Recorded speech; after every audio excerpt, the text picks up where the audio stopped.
রে দিদি, তোর আবার কি হলো? এভাবে রাস্তার মাঝখানে থমকে দাঁড়িয়ে পড়লে চলবে? যেন এক ঘোর থেকে জেগে উঠল অনন্যা। শুভায়ু, শুভায়ু কোথায় গেল? সে তো কাজ আছে বলে কখন চলে গেছে। তাড়াতাড়ি বাড়ি চল তুই, নইলে দেখবি স্বয়ং দুর্যোধন সেজে মা একেবারে গেটের সামনে দাঁড়িয়েছে, শুধু গতার বোতলে হাতে গরম খুন্তি থাকবে ছ্যাঁকা দেওয়ার জন্য। অনুত্তমার বলার ধরন হেসে ফেলে অনন্যা। পারেও বটে এই মেয়েটা। একমাত্র এই মেয়েটা তার সমস্ত অনুভূতির খবর রাখে। মন খারাপ দেখে আজ কেমন চট করে হাসিয়ে দিল। পাশাপাশি হাঁটতে হাঁটতে বলে উঠল অনুত্তমা, শুভয়দা বেশ স্মার্ট না রে দিদিভাই? হ্যান্ডসামও বটে, অনেকটা ঝালমুড়ির মতো। ঝালমুড়ি? অনন্যার চোখ কপালে উঠে গেল। তুই না কিচ্ছুটি বুঝিস না দিদিভাই, সব তোকে এক্সপ্লেন করতে হয়। ধর, যিশুর সঙ্গে আবিরকে মিশিয়ে ভালো করে ঝাঁকিয়ে তাতে খানিক টোটা দিয়ে এবার উপর থেকে নারকেল ফালির মতো টুকরো অনির্বাণ মিশিয়ে দিলেই অনেকটা শুভাদেয়ের মতোই লাগবে না, কি বলিস? তার উপর একেবারে ডাম নয়, বেশ সেন্স অব হিউমার আছে। কিন্তু আমি কি ভাবছি জানিস? দুমদাম ক্রাশ খাওয়া কি উচিত হবে? একবার ঝপ করে পড়ে গেলে ওঠা মুশকিল। এই দিদি, তুই ক্রাশ খাসনি তো? অবশ্য তোর মতো পড়ুয়া মেয়েরা বই ছাড়া আর কারো উপরেই বা ক্রাশ খাবে? মাত্র ২ বছরের ছোট মামাতো বোনটি কী বলবে ভেবে পেল না অনন্যা। তবে কি অনুত্তম মনে মনে শুভকে পছন্দ করতে শুরু করছে? বুকের ভেতরে তৈরি হওয়া আতঙ্কটা আবার ফিরে আসছে। কেন যে ভালো কিছু তার কপালে সহ্য হয় না? শ্যামলী চোখা চোখা বাক্যবান আজ স্পর্শ করল না অনন্যাকে। যন্ত্রচালিতের মতো সে নিজের ঘরে ঢুকে পোশাক বদলালো। তারপর মুখে জলে ঝাপটা দিয়ে শুয়ে পড়ল বিছানায়। নিবিড় অন্ধকার তাকে আশ্রয় দিল, আর একান্ত আপনে ভঙ্গিতে বালিশ শুষে নিতে থাকলো চোখের জল। মনে মনে বলল, খুব তাড়াতাড়ি আমাকে এবাড়ির পাট গোটাতে হবে। বেশ বুঝতে পারছি সুবায়ুকে মনে ধরছে অনুত্তমার। বোনের সুখ কেড়ে নিয়ে নিজের সুখের স্বর্গ সাজাতে পারবো না, কিছুতেই না। প্রয়োজনে আমি নিজেই সুবাইয়ের সঙ্গে কথা বলবো। কিন্তু সবার আগে জানা দরকার অনুত্তমা সত্যি সত্যি সুবাইকে পছন্দ করে কিনা। খানিক পরে ঘরে এলো অনুত্তমা। প্রতি রাতে নিজের ফর্সা রঙকে ঘষা মাজা আরও খানিক উজ্জ্বল করার চেষ্টা করে সে। এই কাজে তার কোনো ক্লান্তি নেই। সে নিজেকে সুন্দর দেখাতে ভালোবাসে। বিছানায় ধপাস করে শরীর ফেলে বলল, আজ ভারী ধকল গেল রে দিদি। কম্পিউটার ক্লাসের সবুজ স্যার কী যে থিউরি আওড়াইতে গেল, মাথা মুন্ডু কিচ্ছুটি বুঝতে পারলাম না। পরক্ষণে নরম গলা বলল, ওমা, তুই যে দেখছি ঘুমিয়ে গেছিস। আমি একদম বুঝতে পারিনি। দেখ কেমন একা একা পাগলের মতো বকবক করে যাচ্ছি। মৃদু হাসল অনন্যা। কে বলছে আমি ঘুমেছি? জানিস না তোর পাগলামি গল্প শোনার জন্য আমি প্রতি রাত জেগে থাকি? তুই আমার মিষ্টি দিদিভাই, তোর সঙ্গে সব কথা শেয়ার না করলে আমার ঘুমই হয় না। এই দিদি বল না, শুভে দেখে তোর কেমন লাগে? কেমন মিষ্টি মিষ্টি ফ্ল্যাট করে বল, অথচ শুনতে একটুও খারাপ লাগে না। আসলে কলকাতার ছেলে তো কথাবার্তায় বেশ, এতে একটা মার্জিত ভাব আছে। এখানকার ছেলেগুলো না জানে ম্যানার্স, না আছে কথাবার্তায় সেই মার্জিত ভাব। এমন উদ্ধত্ত সুরে কথা বলে মাথা গরম হয়ে যায়। এই সবুজ স্যারকে দেখ না, ভালো কম্পিউটার জানে বলে নিজেকে রাজা মনে করে, অথচ সুবয়দাকে দেখ, কত শিক্ষিত অথচ কেমন বিনয়ী। মনের ভেতর ওথাল পাতাল ঝড়, চোখের কোনা নোনা জলের দাপাদাপি। নিবিড় অন্ধকার অনন্যাকে বাঁচিয়ে দিল সেই মুহূর্তে। কোনো রকম নিজেকে সামনে নিয়ে বলে উঠল, শুভকে তোর খুব পছন্দ না রে বোন? যদি বিয়ে করতে রাজি হয় করবি? ধ্যাত, তুইও যেমন আকাশের তারাকে নিয়ে স্বপ্ন দেখতে নেই রে দিদিভাই। আমরা গরিব, আমাদের সাধারণ, আমাদের দিকে অমন সুন্দর ছেলে ফিরে তাকাবে না। দেখ গে যা, কলকাতায় নিশ্চয় কোনো সুন্দরী গার্লফ্রেন্ড আছে। পড়াশোনায় খারাপ হতে পারি, কিন্তু বোকা নই রে। ওপরে যতই হাসি খুশি থাকি, বাস্তবের মাটি, রুক্ষ মাটির সঙ্গে আমার পরিচয় আছে। অনুত্তমার মাথায় স্নেহের হাত রাখলো অনন্যা। কবে তার ছোট্ট বোনটা এত বড় হয়ে গেল। সারা রাত এপাশ ওপাশ করে ভোরের দিকে ক্লান্ত চোখ দুটো মুদে এলো অনন্যার। উল্টো দিকে সারা রাত নির্ঘুম কাটিয়ে ভোরবেলা উঠে বসলো শ্যামলী। শরীর ভেঙে আসছে, কিন্তু শুয়ে থাকলে চলবে না। পরমেশ অফিসে বেরোনোর আগে ভাত আলু সিদ্ধটুকু অন্তত বানিয়ে ফেলতে হবে। কে জানি মেয়েটার কপালে কি আছে। ৯ মাস গর্ভে ধারণ করেছে তো বড্ড চিন্তা হয়। এত ভালো মানুষ অনুটা সংসার জীবনে মানিয়ে নিতে পারবে তো? সংসার যে বড়ই জটিলতা ভরা। কুটকাচালি, অশান্তি, নিত্য নৈমিত্তিক সঙ্গী। একটা দিনও যে শান্তিতে সংসার করতে পেরেছে, সবসময় মনে হয় অপয়া ঘাড়ের উপর নিঃশ্বাস ফেলছি। ভেজা চুলটা কোনোরকম মুছে ক্লান্ত পদক্ষেপে রান্নাঘরের দিকে পা বাড়ালো সে। এত সকালে রান্নাঘরের দরজা খোলা কেন? কে খুলছে? উকি দিয়ে অবাক হলো শ্যামলী। রান্নাঘরে দাঁড়িয়েছে অনুত্তমা। যে মেয়ে ৯টার সময় পড়ে পড়ে ঘুমায়, ওঠার জন্য ৫ বার তাগাদা দিতে হয়, সে এত সকালে রান্নাঘরে কী করছে? চা খাবে মা? বানাচ্ছিলাম। হঠাৎ ঘুম ভেঙে গেল, মনে হলো মাথাটা ধরেছে। ভাবলাম একটু চা বানিয়ে খেলে যদি মাথা ছাড়ে। হাতল ভাঙা চায়ের কাপ মায়ের হাতে ধরিয়ে দেয় অনুত্তমা। মনটা আনন্দে ভরে যায় শ্যামলীর। মেয়ে স্বাবলম্বী হয়ে উঠলে কোন মাই বা অখুশি হয়? বয়স তো বাড়ছে, গরিবের ঘরে তাড়াতাড়ি বিয়ে দেওয়াই ভালো। রান্নাঘরে খানিক কাজ না জানলেও চলবে, তবে শ্যামলী চায় ছোটোখাটো হলেও অন্য একটা কাজ করুক, তাতে অন্তত সগাল্লাদগুলো মেটে। সেজন্য শত কষ্ট করে হলো কম্পিউটার ক্লাসে পাঠাচ্ছে মেয়েকে। মাকে হাসি খুশি দেখে আহ্লাদি স্বরে অনুত্তমা বলে ওঠে, সুবেদাকে তোমার কেমন লাগে মা? বেশ হ্যান্ডসাম না? শহরে বাড়ি, তার উপর অত ভালো চাকরি করে। পলকের সামনে মাথায় আগুন জ্বলে ওঠে। এত যত্ন তবে এই জন্য? ওই অপয়া মেয়েটা এই মেয়ের মগজ ধোলাই করেছে যাতে সে সহজেই বিয়ের জন্য মামিকে মানাতে পারে। এই বোকা মেয়ে তাই সাত সকালে নাচতে নাচতে রান্না করে। বোকা মেয়ে এটাও বোঝে না যে ওই অপয়া বিয়ে করে ঢ্যাং ডিঙে বাড়ি থেকে চলে গেলে তোরই কপাল পড়বে। বাপের তেমন রোজগার নেই, নুন আনতে পান্তা ফুরায়। তোকে বিয়ে করবে কেডা? সুন্দরী ধুয়ে কি জল খাবে? অনুর মাথাটা এমন নিরেট হলো কিভাবে ভেবে পায় না শ্যামলী। সংসারে হিসেব নিকেশ বুঝবে কবে? সাধে বলে, পেটের শত্রুর চেয়ে বড় শত্রুর পৃথিবীতে আর নেই। বেজার মুখে বিড়বিড় করে শ্যামলী নিখ্যাত অপয়াটা আজ সাউগুড়ি গাইতে এসেছিল। বলে দিস ওসবে কোনো লাভ হবে না। তোর কম্পিউটার ক্লাস কেমন চলছে? শিখছিস তো ঠিকঠাক? ভালো চলছে মা, চেষ্টা করছে শিখতে। দেখ অনু, ছোট থেকে পড়াশোনায় তুই সাধারণ, সে নিয়ে আমি কিচ্ছু বলিনি। কিন্তু একটা কথা মাথায় গেঁথে নেই, যেভাবেই হোক তোকে নিজের পায়ে দাঁড়াতে হবে, নইলে সমাজ পিষে ফেলবে। ছোটোখাটো হোক কাজ করা দরকার। দরকার নিজের জন্য, নিজে ভালো থাকার জন্য। আমার অবস্থা তো দেখছিস, কোনো শখ শৌখিনের বালাই নেই। হেসেল ঠেলে ঠেলে একটা গোটা জীবন শেষ। নিজের জন্য নিশ্চয় এমন জীবন চাস না তুই। তাই বলছি এখন থেকে নিজেকে তৈরি কর। ওই অপয়াকে নিয়ে মাথা ঘামাস না। অমি যথেষ্ট বুদ্ধিমতী। তোর অগোচর কোনো উঁচু ডালে নৌকা বাঁধতে ঢের পাবি না। কি উল্টোপাল্টা বলছো মা? দিদি মোটেও এমন মানুষ নেই। কাল মাথায় হাত বুলিয়ে দিদিতে বলছিল, আমি যদি চাই তবে দিদি সুবৈদের সঙ্গে কথা বলবে আমাদের বিয়ের ব্যাপারে। আমি অবশ্য বারণ করেছি। বড়লোক ছেলের কলকাতায় বাড়ি, ভালো চাকরি করে কটা প্রেমিকা আছে কে জানে। তাছাড়া দিদির কথা সুবৈদের শুনবে কেন? শুনবে রে শুনবে। মেয়ের মুখের কাছে ঝুঁকে এলো শ্যামলী। ঘরের চার দেওয়ালের যেন কান্না ভাঙে পায় এমন ভঙ্গিতে বলে উঠল, অপয়া থেকে নিজ মুখে এই কথা বলেছে? সত্যি বলছিস তুই? মিথ্যে কেন বলবো? কাল রাতে সত্যি দিদি বলেছিল। কিন্তু মা, সুবাহিততা আমাদের কাছে আকাশের চাঁদ। যাকে দেখা যায় কিন্তু ধরা ছোঁয়া যায় না। ওদিকে হাত বাড়ানো কি ঠিক হবে? সেই জন্য ভাবলাম আগে সব কথা তোমাকে জানি। তোমার কি মনে হয় মা সুবাহিদার প্রেমিকা আছে? প্রেমিকা নাই, জানি আমি। ফিসফিস করলো শ্যামলী। সত্যি অপয়া তোর বিষয়ে সুবাইয়ের সঙ্গে কথা বলবে? অনু, তুই সত্যি বলছিস তো? ঘুম ভেঙে উঠে খানিকক্ষণ থম মেরে বসে রইল সুবায়ু। ছোটবেলায় কাকিমা বলতেন ভোরের স্বপ্ন নাকি সত্যি হয়। স্বপ্নে দেখছে সে অনন্যা হেঁটে চলে যাচ্ছে দূরে, আরও দূরে। বাতাসে উঠছে তার গোলাপি আঁচল। এমন সময় সেটাও হারিয়ে গেল দৃষ্টি সীমানার বাইরে। প্রাণপণে চিৎকার করছে, কিন্তু অনন্যা একবারের জন্য ফিরে তাকাচ্ছে না, যেন এতদিন বাদে আজ সে মুক্তি পেয়েছে।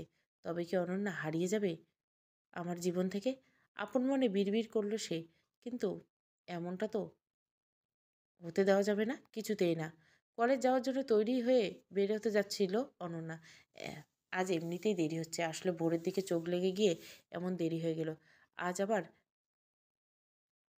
জেবির ফার্স্ট ক্লাস ছিল। মনে হচ্ছে ক্লাসটা মিস হয়ে গেল।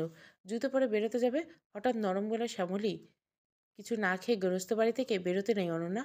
ভাত ডালটুকু তো হয়ে গেছে, খেয়ে যা, এক্ষুনি বেড়ে আনছি।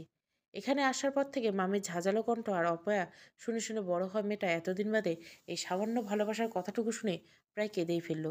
কোনোরকম চোখের জল লুকিয়ে হাসলো মেয়েটা। আজ আমি খেয়ে যাব মামি। ভাত, পাতলা মুসুর ডাল, আলু মাখা আর মাছ ভাজা। অনন্যা মনে হলো এক তৃপ্তি করে সে কোনোদিন খায়নি। এই সাদামাটা খাওয়ায় যে ভালোবাসা মিশে আসে সে সুখ তার কাছে পোলাও, মাংসের স্বাদও ফিকে লাগে। মামি মায়ের মতো তার পাশে বসে সে আয়েশ করে খাচ্ছে। এমন শুধু স্বপ্ন দেখছে সে। হঠাৎ এমনভাবে স্বপ্ন পূরণ হবে ভাবেনি কোনোদিন। শ্যামলী হেসে বলল, আর একটু ভাত নিবে অনন্যা? পেট প্রায় ভরে গেছে তার, তবুও ঘাড় কাত করলো। এমন সুখের মুহূর্ত তার অল্প জীবনের অমূল্য। যতক্ষণ পারে এই মুহূর্তটাকে সে আঁকড়ে রাখতে চায়। ভাত ডাল দিয়ে শান্ত স্বরে শ্যামলী বলল, তুমি নাকি সুভাইয়ের সঙ্গে কথা বলবে বলেছো অনুত্তমাকে বিয়ে করার ব্যাপারে? এটা কি কেবল কথার কথা, নাকি সত্যি তুমি চাও তোমার বোনের ভবিষ্যৎ জীবন সুখী হোক, ভালো থাকুক? গলার ভাতের দলা আটকে বিষম খায় অনন্যা। ঠিক সেই মুহূর্তে মামির এমন ভালো ব্যবহারের অর্থ তার কাছে স্পষ্ট হয়ে ওঠে। ফ্যাকাশে এসে বলেছিলাম, কিন্তু অনু তো বলল আকাশের চাঁদের দিকে হাত বাড়ানো আমাদের মতো সাধারণ ঘরের মেয়েদের পক্ষে শোভা পায় না। অনুর ইচ্ছেটাই আসল। অনু যদি না চায়, অনুর কথা থাক এখন। পলকে শ্যামলীর গলা থেকে আন্তরিকতার ছোঁয়া উদাও। তোমার নিজের কথা বলো।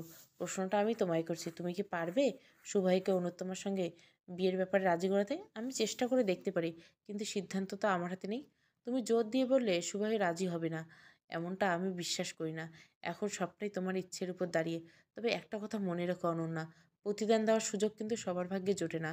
এতদিন ধরে মামা তোমাকে নিজের বাড়িতে রেখে ভরণ পোষণ দিয়ে প্রতিপালন করলো, স্কুল পেরিয়ে এখন কলেজে পড়াচ্ছে।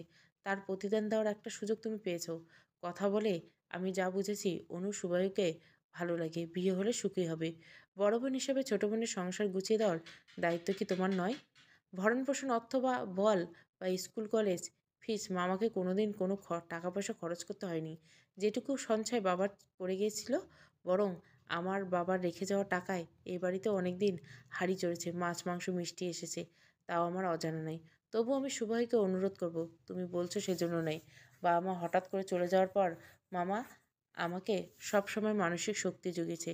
সম্পদে বিপদে অনু আমার পাশে দাঁড়িয়েছে, নিজের মতো করে ভালোবেসেছে। সেজন্য চাই আমার ছোট বোনটা নিজের পছন্দের মানুষকে পেয়ে সুখী হোক, ভালো থাকুক। স্তব্ধ হয়ে বসে রইল শ্যামলী। মানুষকে আহত করা শানিত জিহ্বা দিয়ে স্রোতের ন্যায় বেরিয়ে আসে কথার স্ফুলিং। কেমন করে স্তব্ধ হয়ে গেল সে নিজেও টের পেল না। প্রিয় ছাত্রীটিকে অন্যমনস্ক ভঙ্গিতে বসে থাকতে দেখে চিন্তিত হলেন জেবি। প্রথম দিন থেকে অনন্যা ক্লাসের অন্যতম মনোযোগী ছাত্রী। কে না জানে ছাত্রছাত্রীদের মনোযোগ শিক্ষকদের ভালো পড়ানোর প্রেরণা যোগায়। তারতলার সর্বমঙ্গলা কলেজের রাসবাড়ি প্রফেসর জুই বিশ্বাস বরাবরই খুব যত্ন নিয়ে ক্লাসে পড়ান। টেক্সট বুঝিয়ে দেওয়ার পাশাপাশি কয়েকটা দরকারি রেফারেন্স বইয়েরও নাম বলে দেন।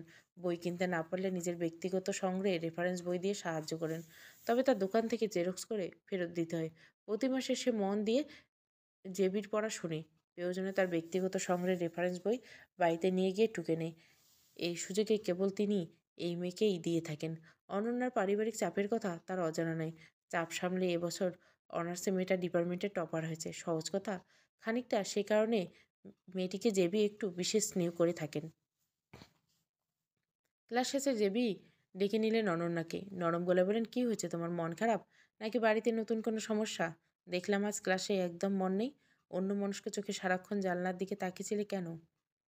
ক্লাস নেওয়ার ফাঁকে জেবি তাকে লক্ষ্য করছিল ভেবে ভয়ে সিটিয়ে গেল অনন্যা। কি বলবে জেবি? আর পাল্টা প্রশ্ন করবে না সেটা ভেবে পেয়ে বলে বসলো, আসলে শরীর ঠিক নেই ম্যাম, আজকাল বড্ড ক্লান্ত লাগে।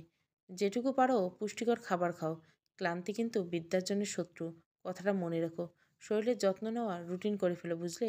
যেমন মন দিয়ে পড়াশোনা করছো তেমনটা করো, তোমার ভবিষ্যৎ উজ্জ্বল। আমি আছি তো, বাকি বিষয় নিয়ে তোমার চিন্তা করতে হবে না, সব আমি গাইড করে দেবো। কোথায় কোথায় পরীক্ষা দিতে হবে, কীভাবে প্রিপারেশান নিতে হবে, শুধু আমার সঙ্গে যোগাযোগ রাখো। পরের ক্লাসটা করবে না বলেই ঠিক করলো অনন্যা। এমনিতে সে বাধ্যছাত্রী, মিসদের প্রিয় পাত্রী। অকারণে ক্লাস কামাই করা পছন্দ না, কিন্তু নিজের সঙ্গে বোঝাপড়ার জন্য কিছু সময় প্রয়োজন। লাইব্রেরিতে ঢুকে একটা বই নিয়ে চুপচাপ একাকী বসে রইল সে, আর ভাবতে লাগলো কীভাবে সুভাইকে বলবে অনুত্তমার বিয়ের কথা।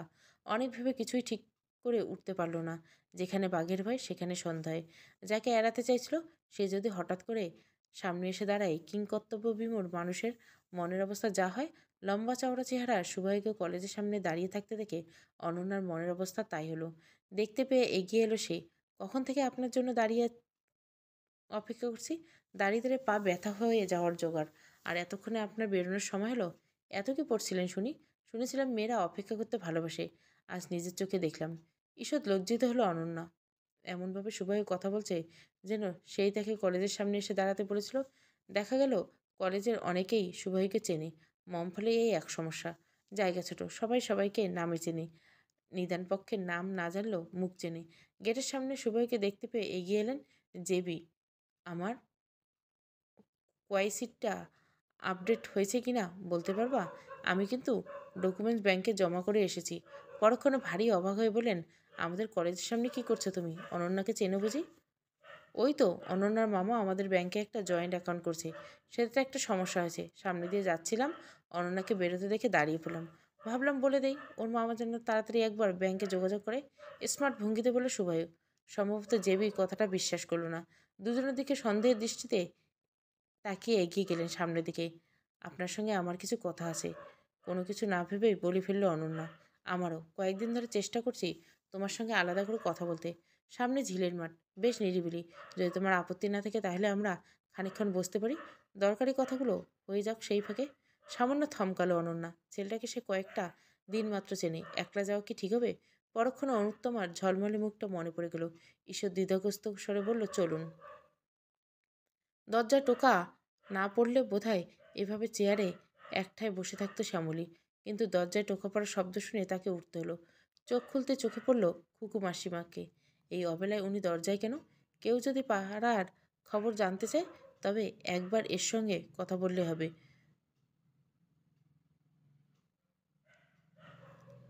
বিশুদ্ধ খবরের সঙ্গে জল মিশিয়ে এমন মুখরোচক খবর তৈরি করবে, কোনটা সত্যি কোনটা কল্পনা ধরতে পারবেন না। মাঝে মাঝে খুকুমাসের অত্যাচারে মানুষ বিরক্ত হয়ে যায়, তবুও মুখে লাগাম পড়ে কি? কেউ শোনার না থাকলে খুকুমাসিমা আপন মনে বকবক করে যাবেন। মনে মনে বেজার বিরক্ত হলো সে। সময় জ্ঞানের অভাব নিয়ে খুকুমাসের 14 গোষ্ঠীকে উদ্ধার করলো, কিন্তু মুখে হাসি রেখে নরম স্বরে বলল, আসুন মাসিমা, এই অসময় যে। 3 কাল গিয়ে 1 কালে ঠেকেছে আমার। আবার সময় অসময়ে এসব তোমাদের জন্য বৌমা। বাড়ির সামনে দিয়ে যাচ্ছিলাম, ভাবলাম একটু খবরটা দিয়ে যাই। একটু চাটা খাবেন তো মাসিমা, নাকি এই অসময়ে আবার? দূর, তোমাকে এক্ষুনি কি বললাম? এই খুগুর আবার সময় অসময় কি? তারপর গলা নিচু করে বললেন, ওই ড্যাকরা, মানে ব্যাংকে কাজ করা লম্বাপানা ছেলেটা মাঝে মধ্যে বাড়ি এসে কেন গা? তা নিয়ে 2-4 দিন দেখলুম তো। তার তলে তলে কিছু ঠিক করলা নাকি? কেঁপে উঠল শ্যামলী। সুবইয়ের আসা যাওয়া তবে এই বুড়ির চোখ এড়ায়নি। একবার ভাবলো অনুত্তমা আর সুবইয়ের সম্পর্কের কথাটা বলে দেয়। গা ঘরে একবার 5 কান হলে ছেলেটা ঠিক বিয়ে করতে বাধ্য হবে। পরক্ষণে তার মনে হলো সুবইয়ের ট্রান্সফারের খবর। সবটাই মার্জিত ব্যাপার। ছেলে যদি বিয়ে না করে কলকাতা পালিয়ে যায়, এই বিশাল শহরে কে খুঁজবে তাকে? মাঝখান থেকে তার নিজের মেয়েটার বদনাম হবে। গা ঘরে একবার বদনাম হলে ভালো পাত্র বিয়ে দেওয়া মুশকিল। সন্তানের ভাঙাচোরা মুখ কোনো মায়ের বুকে না শেলহানি। 7-5 ভেবে শ্যামলী চুপ করে রইল। তোমার হলো কি বউ? ব্যাপক বোবা বেনে গেলে নাকি? ছ্যামড়াটা তোমার বাড়িতে আসে কেন? গ্যাস জ্বালিয়ে ঘন দুধ দিয়ে চা বানিয়ে তাড়াতাড়ি খুকুমাসির জন্য নিয়ে এলো শ্যামলী। একটু হেসে বলল, ওর কাছে আসে গো মাসিমা। দুজনের মধ্যে কী যে আলোচনা হয়, আমি মেয়ে মানুষ তার কী বা জানি। কি না বুঝি, টাকা পয়সা সংক্রান্ত কিছু বোধহয়। শাক দিয়ে আর মাছ নাই বা ঢাকলে শ্যামলী। তোমার বর যে কত রোজগার করে তা জানতে গ্রামের আর কারোই বাকি নেই। ওর সঙ্গে ব্যাংক অফিসারের মতো পয়সাওয়ালা লোকের অত কি কথা থাকে গো? বোকা পেয়েছো নাকি? বলতে চাও না বলো না, তবে আমাকে কিন্তু বলতেই পারো। যতই হোক তোমাদের শুভাকাঙ্ক্ষী আমি। কাউকে কি আর বলতে যেতাম? মনে মনে মুখ বাঁকালো শ্যামলী। বিশ্বাস তোমাকে? পাড়ার লিভিং লিজেন্ড গ্যাজেটকে কোনো মানুষই বিশ্বাস করে? ঝিলের মাঠে ছোট্ট একটা ঝিল ছিল, আয়নার মতো স্বচ্ছ জল, চারপাশে সুন্দর করে বাঁধানো। এখন ভেঙেচুরে সব শেষ। সেই স্বচ্ছ জল কোনো কালে ছিল কেউ জানে না, কে দেখেছে খুঁজে পাওয়া মুশকিল। আজকাল কেবল কচুরিপানা ঝাঁক চোখে পড়ে। ধুলো ঝেড়ে তারই একপাশে বসে আছে দুজনে, অবশ্য মধ্যেকার দূরত্ব বজায় রেখে। তাহলে আমার কথাটা বলি, বলে উঠল শুভায়ু। শুধু একটা কথা বলার জন্য এতক্ষণ ধরে তোমার কলেজের সামনে দাঁড়িয়েছিলাম। প্লিজ আমাকে আগে বলতে দিন। যদি দয়া করে আমার মামাতো বোন অনুত্তমাকে আপনি বিয়ে করতে রাজি হন, খুব ভালো হয়। অনুত্তমা আপনাকে পছন্দ করছে মামা, আমার জন্য অনেক করছে। দয়া করে এই অনুরোধ প্রত্যাখ্যান করবেন না। বিস্ময়িত চোখে শুভায়ু তাকালো অনন্যার দিকে। অস্ফুটেশ্বর বলে, আপনি কি পাগল? আপনি কোনোদিন আমার অবস্থা বুঝতে পারবেন না। অবশ্য আপনার জায়গায় থাকলে আমিও বুঝতাম কিনা সন্দেহ। ছোট থেকে কোনোদিন মামি আমার সঙ্গে ভালো ব্যবহার করেনি, কিন্তু মামা, ছোট বোনটা, সবসময় আমার পাশে থেকেছে। মন খারাপের দিনগুলো মাথায় হাত বুলিয়ে দিয়েছে। একাকিত্বের সঙ্গী হয়েছে, যন্ত্রণা ভাগাভাগি করে নিছে, এক কথায় আগলে রেখেছে। আর সেই ছোট বোনটার খুশির জন্য আমি একটু স্যাক্রিফাইস করতে পারবো না? যখন জেনেই গেছি আপনি তার খুশি, আপনাকে সে ভালোবাসে। ভুল করছো অনন্যা, আবারও ভুল করছো তুমি। শুধু ভুল নয়, এই অন্যায়। এই সম্পর্কের পূর্ণতা পেলে শেষ পর্যন্ত কেউ খুশি হবে না। না তুমি, না তোমার মামাতো বোন, না আমি। এই জন্যই বলছি এখনো সময় আছে। এই পাগলামি থেকে বেরিয়ে এসো। তাতেই আমাদের দুজনের মঙ্গল। জোর করে না সংসার হয়, না জীবনে শান্তি মিলে। কোনোদিন যদি অনুত্তমা জানতে পারে যে তোমাকে আমি পাগলের মতো ভালোবাসতাম, তোমার জোরাজুরিতেই তাকে বিয়ে করতে রাজি হয়েছি, সেদিন সে মেনে নিতে পারবে তো? তখন যদি 3টে জীবনের গতিপথ ওলটপালট হয়ে যায়, তার দায় কে নিবে? অন্য তুমি? আমার ছোট বোন, কখনোই আপনি এসব কথা জানাবেন না, এটুকু বিশ্বাস আমার আছে। মানুষ চিন্তা আমার ভুল হয় না। রেগে উঠল শুভায়ু। চোখে মুখে বিরক্ত মাখিয়ে বলল, তোমার বিশ্বাস তোমার কাছে রাখো। কোনোদিন আমি অনুত্তমাকে বিয়ে করব না। প্রথম দিন থেকে তাকে শালির চোখে দেখেছি। সে কারণে কয়েকটা নির্দোষ ঠাট্টাই আর কি করেছি। ভালোবেসেছি বোনের মতো। বিয়ে করলে আমি তোমাকেই করব। এই আমার শেষ কথা। কেন বুঝতে পারছেন না? সেটা সম্ভব নয়, কোনোভাবে নেই। বোনের চোখের জল ঝরিয়ে কোনো দিদি সুখী হতে চায় না। মামাতো বোনের কাছে মহান সাজবে বলে আমার ইচ্ছের বিরুদ্ধে তোমার কথা শুনে গোটা জীবনটা কেন স্যাক্রিফাইস করবো বলতে পারো? আমারও তো এই জীবন থেকে কিছু চাহিদা আছে। দিন শেষে সেগুলো আমার পূরণ করতে হবে। তোমার অনুরোধ রাখা সম্ভব হবে না কোনোভাবেই। আমায় ক্ষমা করো। জোর করার কোনো অধিকার নেই আমার, জানি আমি। তবুও যদি একবার একটু ভেবে দেখতেন। নতুন করে ভেবে দেখার মতো কিছু নেই। আগেও বলছি, তোমায় আবারও বলছি, জীবনটা সিনেমা নয় মিস অনন্যা। তার চেয়ে বরং তুমি ভেবে দেখো, তোমায় ভালোবেসেছিলাম, একটা সুস্থ স্বাভাবিক জীবন দিতে চেয়েছিলাম। পরস্পরকে ভালোবেসে পূর্ণতা পেতে চেয়েছিলাম। কিন্তু তার বিনিময়ে আমায় কী দিচ্ছ তুমি? সত্যি কি কখনো আমায় একটু ভালোবাসা নি অনন্যা? এমনভাবে বলবেন না শুভয়ু। কথায় জল ভরা চোখে অনন্যা বলল, আমার যে সীমাবদ্ধতা রয়েছে, চাইলে কি সব কিছু বলা যায়? না, করা যায়। ইচ্ছেটা তোমার, জীবনটাও। তাই সিদ্ধান্ত নেওয়ার ক্ষমতা তোমারই হাতে। কাউকে খুশি করার জন্য নিজের সুখ আনন্দ স্যাক্রিফাইস করার মধ্যে কোনো মহত্ব আছে বলে আমি মনে করি না। কাজেই যাই করো ভেবেচিন্তে করো। দিন শেষে তোমার জীবনটা তোমারই অনন্যা। হয়তো অনেক বেশি কথা বলে ফেললাম, তবুও আরও একটা কথা না বলে পারছি না। এমন কিছু করো না যাতে পরে সারা জীবন নিজেকে আফসোস করতে হয়। যেন নিজেকে নিজে প্রশ্ন করছে এমনভাবে মৃদুস্বরে বলে উঠল অনন্যা। শুধু নিজেকে নিয়ে ভাবলে কেউ কখনো কি সুখী হতে পারে? তুমি ভাবো অনন্যা, ভাবো। 1 সপ্তাহ আছি এখনো। তোমার জন্য আমার মনের দরজা সবসময় খোলা থাকবে। দৈত্য বাতিল হওয়া বিষণ্ণ মুখে ঘরে ফিরে এলো অনন্যা। ভেজানো দরজা ঠেলে ভিতরে ঢুকতেই দেখলো অনুত্তমা মেঝেতে তোবড় বসে আছে। ছোট্ট টুলে বসে মামি মাথায় তেল মাখিয়ে দিচ্ছে। পাশে রাখা মোবাইলে ভেসে আছে গান, চরণ ধরিতে দিও গো আমারে। এমন চমৎকার পারিবারিক দৃশ্য দেখে চোখ ভরে এলো অনন্যার। কান্না লুকিয়ে সে ঘরে ঢুকে পড়ল। জলের আওয়াজ পেতে সে বুঝলো অনুত্তমা এইমাত্র স্নানে ঢুকেছে। সে জানে এই সময়টা সেই সময়। এবার মামি আসবে তার কাছে। কি উত্তর দিবে সে ভেবে ভেতরে ভেতরে সিটিয়ে গেল সে। মুখ ভর্তি হাসি নিয়ে ভেতরে ঢুকে এলো শ্যামলী। দেখা হয়েছিল, বলেছিলি কথাটা সুভয়কে? তোর প্রস্তাব শুনে কি বললো সে? রাজি তো আমার মেয়েটাকে বিয়ে করতে? দেখা হয়নি মামি, তুমি চিন্তা করো না। দেখা হলে আমি ঠিক ব্যাপারটা উপস্থাপন করব। কথা শেষে মাথা তুলে তাকালো অনন্যা। আলো জ্বলা মুখে হঠাৎ কেমন অন্ধকার নেমে এসেছে। বোধহয় আশা নিভে গেলে মানুষের হাল এমনটাই হয়। অনেকদিন বাদে মিথ্যে বলল সে। মামির অন্ধকারচ্ছন্ন মুখটা দেখে তার নিজেরই কেমন যেন খারাপ লাগছিল। কিন্তু সেই বা কী করতো? তার ক্ষমতা কতটুক? স্বাধীন দেশের নাগরিক সবাই, প্রত্যেকের স্বাধীন মতামত আছে। কারো স্বাধীনতায় সে কিভাবে হস্তক্ষেপ করতে পারে? চুলে গামছা পেঁচে গুনগুনিয়ে গানের তালে মাথা নাড়তে নাড়তে ঘরে ঢুকলো অনুত্তমা। মুখখানা বেশ হাসাহাসি, যেন স্বপ্নের রাজকুমারকে জেগে থাকতে তাকে স্বপ্নরাজ্যে ভাসিয়ে নিয়ে চলছে। গানের সুরটা চিনতে পারল সে। কোনো এককালে টিভিতে শুনেছিল, শায়েদ মেরি সাদিকা খেয়াল। বুভুক্ষ দৃষ্টি মেলে সেদিকে তাকিয়ে রইল। তবে কি মামি কিছু বলেছে? কিন্তু অনুত্তমা তো তার বিয়ে নিয়ে একবারও কিছু বলল না। নিজের চেয়ে বড় দিদিকে নিয়ে কি তার কোনো চিন্তা নেই? তবে কি শুভাই ঠিক? দিন শেষে সব হারিয়ে নিজেই নিজেকে দোষারোপ করবে সে? না, না, না, এসব সে কি ভাবছে? মাথা নেড়ে ভুলভাল চিন্তা থেকে নিজেকে মুক্তি করার চেষ্টা করলো। একদিন মনে এক মনে কী ভাবছিস রে দিদি? তখন থেকে দেখছি হালকা প্রসাধনী সেরে কখন এসে তার পিঠে হাত রেখেছে অনুত্তম, অনন্যা টের পায়নি। ভাবছিলাম যদি তোর মতো হতে পারতাম, কোনো ভয় নেই, ভাবনা নেই, নেই হারিয়ে যাওয়ার মানা। এভাবে একটা দিন বাঁচতে বড় লোভ হয় রে। কিন্তু এই স্বপ্ন, এই লোভ আমার সারা জীবন তাড়িয়ে নিয়ে বেড়াবে। কোথাও মাপি গেড়ে বুঝতে দেবে না। কোনোদিন পূরণ হবে কিনা জানি না। আসলে কি জানিস অনু, আমার শেখর আমায় ভবঘুরে করেছে। মাঝে মধ্যে কী যে বলিস না তুই দিদি, কথাগুলো সব মাথার উপর দিয়ে বেরিয়ে যায়। হয়তো এই জন্য কখনো আমি তোর মতো ব্রিলিয়ান্ট হতে পারলাম না। মৃদু দীর্ঘশ্বাস ফেলে অনু। কিন্তু আমি হাল ছাড়বো না দেখিস। একদিন না একদিন অনেক পয়সা কামাবো, অনেক অনেক পয়সা। সেদিন সবার জন্য সুখ কিনে আনবো। হাত দুটো মুঠো করে দেখায় সে সুখ, অনেক অনেক সুখ। কথার ফাঁকে পড়ার টেবিলে রাখা জলের গ্লাসটুকু তুলে চুমুক দিতে যাবে এমন সময় টেবিলের উপর রাখা অনুর মোবাইলটা বেজে উঠল। নম্বর সেভ করা না থাকলেও অচেনা নয়। এক ছুটে ঘর থেকে বেরিয়ে এলো সে। এই মানুষটা এখন কল দিয়েছে কেন? কত কথা জানার আছে, বলার আছে তার। কিন্তু সে কি বলতে চায় অনুত্তমাকে? ফোনটা ধরে কাঁপা কাঁপা স্বরে বলল, আপনি?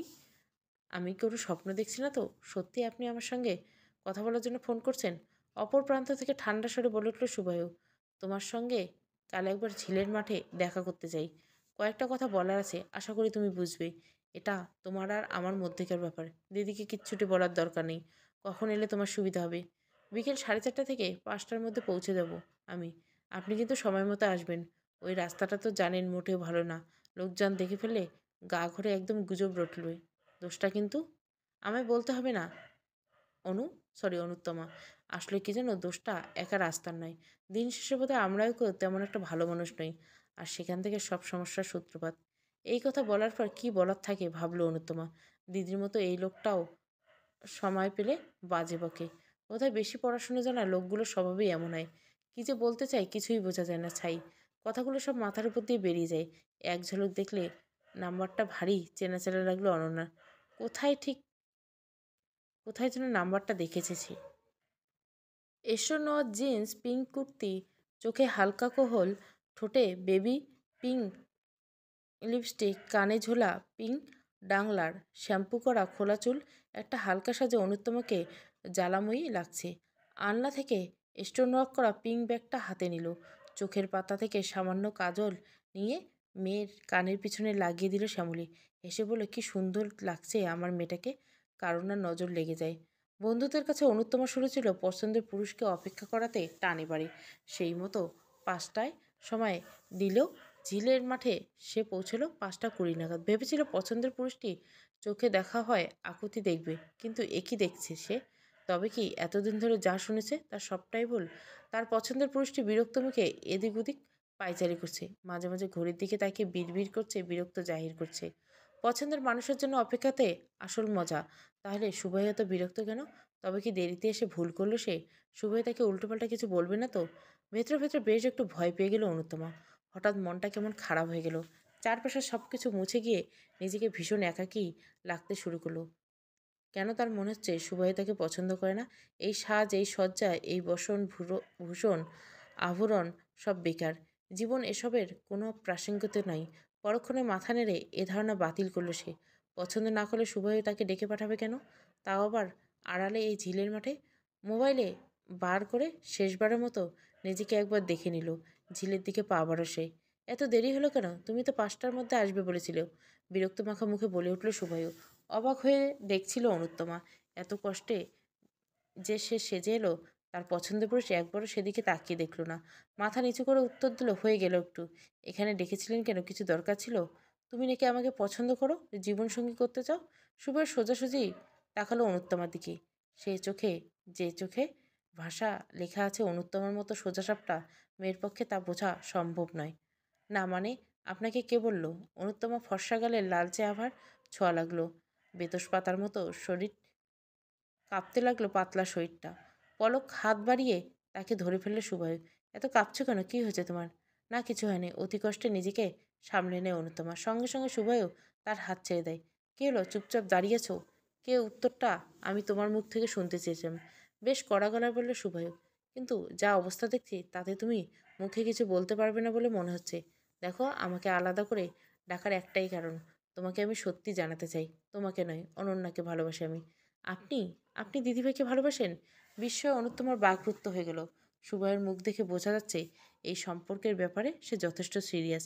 মৃদু গলায় জিজ্ঞাসা করলো অনুত্তমা, কবে থেকে? বলতে পারো প্রথম দিন থেকে। যেদিন শুনেছিলাম আমার মতো ওরও কেউ নেই, সেদিন থেকে ওর প্রতি একটা সফট কর্নার তৈরি হয়েছিল। না, এটা করুণা নয়, এটাই ভালোবাসা। তোমায় কোনোদিন আমি সেই নজরে দেখিনি। কিন্তু সেদিন যখন অনন্যা আমায় বলল তুমি নাকি আমাকে পছন্দ করো, ভবিষ্যতে জীবনসঙ্গী হিসাবে পেতে চাও, মিথ্যে বলবো না, আমি চমকে উঠেছিলাম। ওভাবে তো ভাবিনি কখনো। অরণ্যকে বোঝানোর চেষ্টা করলাম, তুমি তো জানোই আমি কাকে চাই, কাকে ভালোবেসেছি প্রথম দিন থেকে। কিন্তু তোমার দিদি সে কথা মানতে রাজি নয়। তোমাদের উপকারের বদলে সে চায় প্রতিদান দিতে, নিজের ভালোবাসা বলি দিয়ে। তুমি বলো তোমার দিদিকে, ভালোবাসার মানুষকে নিয়ে সুখী হতে পারবে কি তুমি? রুদ্ধশ্বাসের কথাগুলো গিলছিল অনুত্তমা। সুবহের কণ্ঠস্বরের কানে যেন গরম সীসা ঠেলে দিল। ইচ্ছে করলে এক ছুটে এখান থেকে পালিয়ে যেতে, কিন্তু পাগুলো যেন 10 গুণ পাথরের মতো ভারী। বড্ড বোকা সে, বড্ডই বোকা। নইলে দিদির এত কাছাকাছি থেকে সে বুঝতেই পারলো না দিদি সুবাইদাকে পছন্দ করে আর সুবাইদা দিদিকে। সেদিন তো সুবাইদা দিদির সঙ্গে কথা বলতে এসেছিল। অজান্তে হলে দিদির ভালোবাসার মানুষকে নিজের করে পেতে চেয়েছিল সে। আর বোকা দিদিটা তার সুখের জন্য নিজের ভালোবাসাকে ছেড়ে দিতে হাসি মুখে রাজি হয়ে গেছিল। এমন ভালো মানুষই কেউ করে? এখন কিভাবে দিদির কাছে মুখ দেখাবে সে? গভীর রাত। ঘড়ির কাঁটা ঢং ঢং করে একটার ঘন্টা পড়ল। ঘাড় গুজে বইয়ের মধ্যে মুখ ডুবিয়েছে অনন্যা। বিকেল থেকে একবারে যে অনুত্তমাকে ঘরের মধ্যে দেখেনি সে, খেয়ালও ছিল না। সামনে পরীক্ষা, তাই কোনো রকম টিউশনি সেরে এসেই মুখ ডুবিয়েছিল বইয়ের পাতায়। যেভাবে হোক ভালো রেজাল্ট যে তাকে করতে হবে, তবেই মুক্তি মিলবে এই অন্ধকারচ্ছন্ন জীবন থেকে, নিত্যদিনের জ্বালাময়ী বাক্যস্রোত থেকে। তার কানের কাছে হঠাৎ বলে উঠল অনুত্তমা, তুই পালিয়ে যা দিদি ভাই। আমি বলছি তুই পালিয়ে যা। মা কিছুতেই তোর সঙ্গে সুবাইদার বিয়ে হতে দিবে না। তোকে বড্ড ভালোবাসে রে সুবাইদা। দেখবি খুব সুখী হবি তোরা। আমি বলছি রে দিদিভাই, দেখিস তোরা দুজনে খুব সুখী হবি। ঘাড় ঘুরিয়ে ফিসফিস সে বলল অনন্যা, কি যাতা বলছিস তুই? কেউ আমাকে ভালোবাসে আর আমি কাউকে ভালোবাসি না? কোনোদিন বাসিনি কোনোদিন। আমার মতো মেয়েরা কখনো ভালোবাসতে পারে না। শুভই তোরই হবে, হয় আজ নয় দুদিন পর। দেখিস বোন, আমি বলছি তোর ভালোবাসা ব্যর্থ হবে না। আর তোর ভালোবাসা, তার বুঝি কোনো দাম নেই? কেন নিজের হাতে ভালোবাসাকে দুমড়ে মুচড়ে দিচ্ছিস দিদিভাই? সুবেদার থেকে অনেক ভালোবাসি তোকে। তুই সুখী হলে যে আমি সবচেয়ে বেশি খুশি হব রে দিদিভাই। কি তখন থেকে ভালোবাসা ভালোবাসা করছিস? সামনে পরীক্ষা, আমার পড়াশোনা করতে দেয়, যে কোনো একটা চাকরি আমায় জোগাড় করতে হবে। তখন থেকে বলে চলছিস কাউকে ভালোবাসিনি, বাসবো না কোনোদিন। তুই কি বুঝতে পারছিস না? প্রচণ্ড রেগে একটু জোরে চেঁচিয়ে উঠল অনন্যা। পরক্ষণে নিজেকে সামলে নিল সে। তার গলার আওয়াজ শুনে মামি উঠে পড়ল। অশান্তির শেষ থাকবে না। শুভই আমায় সব বলেছে রে দিদিভাই। পাগলের মতো তোকে ভালোবাসা সে। এ ভালোবাসার পায়ে দলিস না রে দিদিভাই। আমার মন বলছে তুই ভালো থাকবি। শহরে পরিবেশ, ভালোবাসা মানুষের উষ্ণ, তুই ভালো থাকবি। তুই যে সুভাইকে ভালোবাসিস রে অনু, তোর ভালোবাসাকে কিভাবে আমি বিষাদের ছোঁয়াল লাগলো অনন্যার কণ্ঠে। এটা ভালোবাসা ছিল না, ইনফ্যাকচুয়েশন। সে তো যে কোনো বয়সেই হতে পারে বল, কিন্তু প্রকৃত ভালোবাসা, তার স্বাদ পেতে অনেকে গোটা একটা জীবন অপেক্ষা করতে হয়। তুই ভাগ্যবান রে, মনের মানুষকে খুঁজে পেয়েছিস। সময় হলে আমিও ঠিক আমার ভালোবাসার মানুষ খুঁজে পাবো। তুই সত্যি বলছিস? সত্যি বলছিস রে অনু? আমার জন্য নিজের মনের সঙ্গে যুদ্ধ করছিস না তো? মনের মেঘ কেটে যেতে ঝলমলিয়ে ওঠে অনন্যা। বোনকে জড়িয়ে ধরে বলে, তুই বলছিস আমি সুখী হব, ভালো থাকবো আমি? ভালো থাকা বুঝি এতই সহজ? পছন্দের মানুষের সঙ্গে থাকলে ভালো থাকাটা সহজ হয়ে যায় রে দিদিভাই। আমি জানি, অনুভব করতে পারি। একটা সত্যি কথা বলবো? তুই কিন্তু রাগ করবি না। লাজুক হেসে ঘাড় নাড়ালো অন্না। সুবাইদা আমার প্রেম নয়, ইনফ্যাচুয়েশনও নয়। কোনোদিন আমার সুবাইদাকে প্রেমিক হিসাবে পছন্দ ছিল না। কেবল তোর মনের গোপন অনুভূতি বহিঃপ্রকাশের জন্য এত কায়গাত্তা করতে হলো। তুই তুই একটা কিভাবে পারলি আমার সঙ্গে এমনটা করতে? যা ইচ্ছে তাই, আমি জানি আমি। কিন্তু এটা না করলে কি তোর মনের কথা কোনোদিন মুখে আসতো? আমার মিষ্টি দিদিভাই শেষে কিনা প্রেমে মজলো। একগাল হেসে গাল টিপে দিল অনুত্তমা। নেই, এবার তাড়াতাড়ি পড়াশোনা করে নে। এবছর কিন্তু কলেজের সেরা ছাত্রী নির্বাচিত হতে হবে। তাড়াতাড়ি সেনাইটা বাজাতে হবে। বইয়ের পাতায় মুখ গুজলো অনন্যা। একটু হেসে ঘরের বাইরে এলো অনুত্তমা। সুবাইকে দেওয়া কথা সে রেখেছে। এবার একটু প্রাণ ভরে কাঁদতে চায় অনুত্তমা। মানুষ নাই বা থাকলো, বোবা দেওয়াল আর আকাশের চাঁদ তারা সাক্ষী থাকুক না এই কান্নার। পড়তে বসে গেলেই তো আর হলো না। পড়তে বসে কি আর পড়া মাথায় ঢুকে? হাজার চেষ্টা করে কোনো পড়াই মাথায় ঢুকছিল না অনন্যার। রাত হয়েছে অনেক। আলো নিভিয়ে শুয়ে পড়ল। কপালে কনুই রেখে চুপচাপ শুয়েছিল অনন্যা। মনে হচ্ছে বিরাট একটা ভার নেমে গেছে মাথা থেকে। এক অদ্ভুত আনন্দ মেশানো অনুভূতি হচ্ছিল ভেতরে ভেতরে। সেই অনুভূতি শরীরের রন্ধ্রে রন্ধ্রে টের পাচ্ছিল সে। যতদিন অনুত্তমা শুভয়ের বিষয়টা মাথায় ঘুরছিল, ততদিন সে নিজের মধ্যেই ছিল না। তবে এখন সে সব কিছুর সমাপ্তি হয়েছে। এমনটা তো নয়, হয়তো কাল সকালে মামি তাকে অনেকগুলো কথা শোনাবে। সে শোনাক গে। আজ অন্তত এইটুকু নিশ্চিত যে সুবাই তাকে সত্যি সত্যি ভালোবাসে। ভালো না বাসলে এতখানি উদ্যোগ কেন নেবে সে? কী তার প্রয়োজন? কিন্তু পালিয়ে যাওয়া, পালিয়ে কি যেতে পারবে সে? সব কিছু ছেড়ে পালিয়ে যাওয়া কি অতই সহজ? অথচ অনুত্তমা যে বলল পালিয়ে যেতে, সুবাই কি পুরোপুরি ভরসা করতে পারে? কালের নিয়মে রাত কেটে যায়, ভোর আসে। সকাল গড়িয়ে ধীরে ধীরে দুপুর হয়। নির্দিষ্ট জায়গায় শুভই অপেক্ষা করছিল অনুত্তমার জন্য। সুন্দরী অনুত্তমাকে দেখে হাসল সে। নরম স্বরে বলল, কাজ হয়েছে। হয়েছে? দিদি আমার জন্য অনেক করেছে সুবাইদা। তুমি দিদিকে ভালো রাখবে তো? যত্ন করবে তো? তোমার সঙ্গে ভরসা করে দিদি চলে যাবে কোন দূর শহরে, ভালোবাসবে তো ওকে? তুমি কি এখনো আমাকে ভরসা করতে পারছো না? দেখো অনুত্তমা, মিথ্যে বলে তোমায় কোনো শ্রোতবাক্য শোনাবো না। ভালো মন্দ মিলিয়ে জীবন আমাদের। চেষ্টা করব তোমার দিদিকে সে সবের মধ্যে ভালো রাখতে। শুভস্বর হালকা একটা ঝড়ের আভাস টের পেল সে। তোমায় বিশ্বাস করি শুভেদা। কথা বলে বুঝেছি দিদি তোমার প্রতি সফট কর্নার আছে। তবে পালানোর জন্য রাজি করাতে বেগ পেতে হবে। একেবারে ঘরোয়া গুড্ডি গুড্ডি ইমেজ তো দিদি ভাইয়ের, এত সহজে কিচ্ছু হবে না। সে আমি যা করার করবো। তোমার জন্য গিফট তোলা রইল। থ্যাংক ইউ ডিয়ার শালিকা। মনে রেখো তুমি কিন্তু আমার আদি ঘরওয়ালি। মুচকি এসে চলে গেল শুভয়। এবার তাকে অনন্যার কলেজের সামনে দাঁড়াতে হবে। আদি ঘরওয়ালির সঙ্গে সেটিং হয়ে গেছে। এবার পুরী ঘরওয়ালিকে মানানোর পালা। আর চোখে শুভয়কে দাঁড়িয়ে আছে দেখে অনন্যা বেদক জোরে হাঁটা লাগলো। খানিক দূরে এসে হাঁপ ছেড়ে পেছন ফিরতে দেখলো লম্বা লম্বা পায়ে শুভয় প্রায় দৌড়াচ্ছে। ফাঁকা জায়গা দেখে কাছে এসে গম্ভীর মুখে বলল, এটা কি হলো? কি আবার হবে? কলেজের সামনে উভয় প্রতিদিন দাঁড়াবেন না। আমার অস্বস্তি হয়। ম্যাডামের অনেকে আমাদের সঙ্গে বেরোন কলেজ থেকে। ওরা কি ভাববে? ওদের চোখে আমি গুড স্টুডেন্ট, নিয়মিত কলেজে আসি, মন দিয়ে পড়াশোনা করি। দেখলে না সেদিন আমাদের একজনের সঙ্গে জেবি কতটা বিরক্ত হচ্ছিল। তোমার হবু বর কলেজে তোমায় নিতে আসতেই পারে। সেটা নিয়ে প্রফেসর জেবির কি সমস্যা থাকতে পারে? উনি তোমাদের হেড অফ দ্য ডিপার্টমেন্ট হতেই পারে, কিন্তু তোমার জীবনের ডিসিশন নেওয়ার অধিকারী নন উনি। তুমি কার সঙ্গে মিশবে, কার সঙ্গে বাকি জীবন কাটাবে, সে সিদ্ধান্ত তোমার। অযথা ভয় পাওয়া বন্ধ করো অনন্যা। হাতে সময় কম আছে। যত তাড়াতাড়ি সম্ভব আমাদের ফিউচার নিয়ে ডিসিশন নিতে হবে। কিসের ডিসিশন? কিচ্ছু বুঝতে পারছি না আমি। প্লিজ সবাই বোঝার চেষ্টা করো। মামার বাড়িতে আমি আশ্রিত ছাড়া কিছু নয়। নিজস্ব কোনো মতামত দেওয়ার ক্ষমতা নেই আমার। বাড়ি টাকা পয়সা থাকলে বাবা মা চলে যাবার পর সব মামার এখতিয়ারভুক্ত। আমি একা কি করতে পারি? এই প্রথম আমায় তুমি তুমি বলে সম্বোধন করলে, খুব ভালো লাগলো। ঝকঝকে হাসলো শুভ। এবার থেকে আমি আছি, আমি সঙ্গে। এত ভাবছো কেন? আমার উপর এটুকু কি ভরসা নেই তোমার? আছে, নিজের চেয়েও বেশি। কিন্তু বড্ড যে ভয় হয়, হারিয়ে ফেলার ভয়। আমি যে কিছুই ঠিকমতো ধরে রাখতে পারি না। তুমি আমার জীবন থেকে হারিয়ে যাবে না তো? সত্যি বলো শুভায়ু, কোনোদিন হারিয়ে যাবে না তো? চলবে। অপয়া দ্বিতীয় পর্ব।